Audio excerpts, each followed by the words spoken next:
সাথী আরে তা শোনা বসেই এই তোমাদের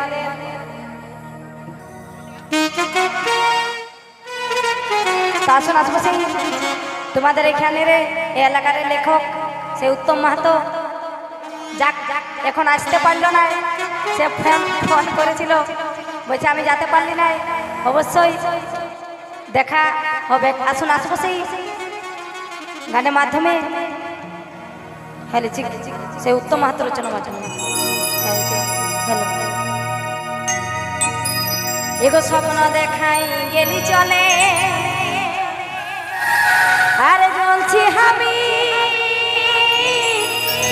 দুখানলে,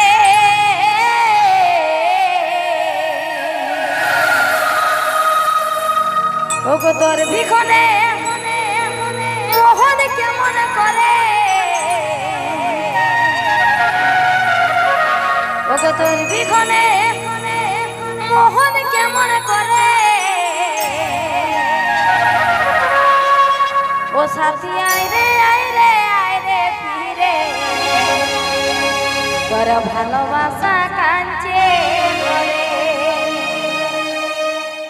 ও সাথী আইরে আইরে আইরে ফিরে তোর